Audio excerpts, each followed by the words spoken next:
Hey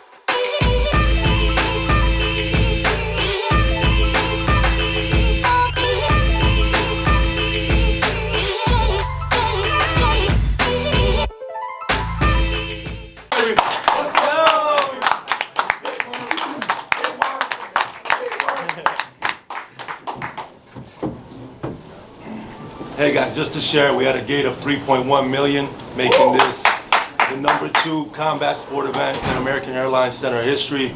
That includes 6 UFC pay-per-view events. The only event to have done better than us was right after the pandemic, obviously, which was the last UFC pay-per-view here. So very proud of Jake and Nate for what they accomplished here tonight. I want to thank the American Airlines Center for their partnership. We want to thank DAZN, and we definitely want to thank Celsius as our presenting sponsor. And with that, I'll open up to questions for Jake Paul. Jake, was he tougher than what you thought? No, is this working? Hello, is it? Yeah. No, I mean, it's what I expected, right? Like, that's what he's known for. I don't know how he survived the first round, but he's a dog, and I walked the dog. Jake, your shots were shorter tonight. Your footwork was good. Later in the fight, you still had gas. What do you attribute the new look of Jake Paul to? Yeah, I'm a new fighter, and it's the new team we brought in, the new strength and conditioning. Shout out Larry Wade, shout out Third, shout out Jay Leon, Shane Mosley, everyone, the nutritionist James Lockwood, everyone's on point. So everything was new, and I worked harder this camp. They pushed me to my limits. There was times in the gym where I was sitting there like, damn, I don't even know if I could do this, but I just kept on believing in myself, and now my gas tank is crazy. I could have kept on going. I could have went 12 rounds, and we're just stepping up and up and up, and to do it after 3 years, I'm happy with myself. Jake, when you got the knockout, Take into control. You put him on the canvas, and then you went for the knockout, and then you kind of held back maybe because you didn't want to like leave it all there just in case. What was the strategy there? Yeah, look, my motor was running hot, and I was punching him hard and hard and hard, and he wasn't going down. He was standing there, and so I didn't want to burn out and then let him catch a wind and come back with something. So I was being patient, being smart, and was looking for the kill, but at the end of the day, he withstood a bunch of big punches. So Jake, Hey guys. Michael will let you know who's talking. Right here. Go ahead. Jake, what's it like fighting someone who's that erratic? He walk around the ring, take little breaks, give you funny looks, show you different things. What was it like fighting a guy who's doing things like that? Well, it was fun, and I knew he was trying to take breaks, so I would pounce on him when he was doing that. And we were talking to each other the whole fight, man. He was saying words that I can't repeat here, but I was like, man, where's all that talk now? But gotcha, shut up, boom. So it was fun. When you're in there with another dog, like you can sense it, and it just makes the sport more fun. And this fight was probably the most memorable yet. Jack, go ahead. Jack. Jake, congrats on the win. Do you feel a sense like a weight has been lifted off your shoulders now? You got back in there, you got back in there.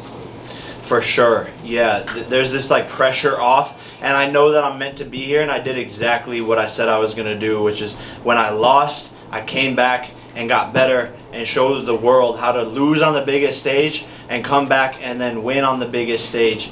And it just goes to show for anyone out there that's losing, it may be a boxing match or maybe in life, take the L on the chin, get up the next day and get back, and don't stop. That split decision loss was the best thing that could have ever happened for Jake Paul. Because had he had won, nothing probably would have changed. He would have continued with the same team, with the same regiment, with the same focus. So in my mind, that loss has really resulted in him being a much more dangerous and much more high probability of becoming a world champion. You agree? Yeah, the loss seriously was the best thing. It set me on the path that I was supposed to be on, and you can't cut corners in this sport. And I was in the gym the day after the loss, flew back from the Middle East and was in the gym every single day up until this fight because I knew I was going to get back and come back stronger. Chris Belcher, House of Highlights. A couple days ago I asked you to rank your opponents. Where would you rank Nate, and also Was it a surprise for you seeing Logan come in, and what did he tell you when he showed up, and what did that mean to you? Man, it was just crazy that my brother was there, and when his energy entered into the locker room, everything felt perfect, and it just felt like this was gonna be our night, and I was just having fun, and that was the missing ingredient, you know, in my last fight. Now I'm having fun back on that side of things, and Nate was the toughest person I've fought yet to date, so for sure. Thank you. Fred, go ahead. Jake, what's one thing that you took from the Nate Diaz fight, which you thought you knew going into it, but then in the fight it surprised you? One thing I took from it, I think the confidence in knowing I can go 10 rounds with non-stop power punching is really great experience, and I'm just getting more and more comfortable in the ring and learning to box, learning to slow things down and see things vision clearer. So that experience is priceless. Go ahead over there. Jake, Conor McGregor actually tweeted, he didn't say anything about your performance, but he did insinuate he was watching because he made a comment to Sweetie. Let's talk a bit about where that maybe falls on the grand scheme of things. What did he in your say? career. Huh? He said, fuck this, Sweetie, what's up? But I'm saying he's obviously watching. Where does that fall in the grand scheme of things in your career, having a fight against Conor McGregor? I don't care about that guy. Yeah, he needs to go to rehab. I want Nate in MMA. I want more professional boxers, and I want Canelo. Over there, go ahead. Thank you, Jake. So, you know, all week you look great. We saw you at workouts. We saw you at the press conference. You said that you've done new things in training. Can you talk a little bit about your work with the Kronk and some of that stuff and how that helped you in this fight?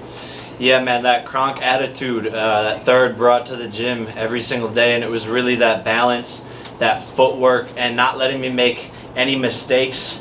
It was a game changer, and he pushed me hard with the punches and power punching, and 20 rounds, 25 rounds, sparring more and more than I ever have before, and that's what prepared me to go 10 rounds with the Absolute Warrior. Do you think that that Nate was surprised by your power when you knocked him down? For sure, I could see it the whole fight. In the first round, I seen his eyes light up, and he was like, okay, they talk about this kid's power, but when you feel it, it's different. Last question, Thank Mike. you, Jake. Jake, he tried to guillotine you in the ninth round. He fucking choked me. He was actually choking me. No, he was actually choking me. And I was like, oh, this is crazy. And I didn't think he was going to stop, but he had it in. Because obviously I'm not going to try to defend it, but yeah, like, it's just funny. I was like, this is crazy. But yeah, man, like, that's why I want to do it back in MMA. It's fun, man. I'm with all the shit. You have a taste of a squeeze now, right? So if you do get an MMA. Yeah, but like if I'm ready for it, I would have dropped. If it was an MMA, I would have dropped to a double leg, picked him up, and dropped him on his head. Thank you, everybody. Thank we you, guys. appreciate all the support. We appreciate the media.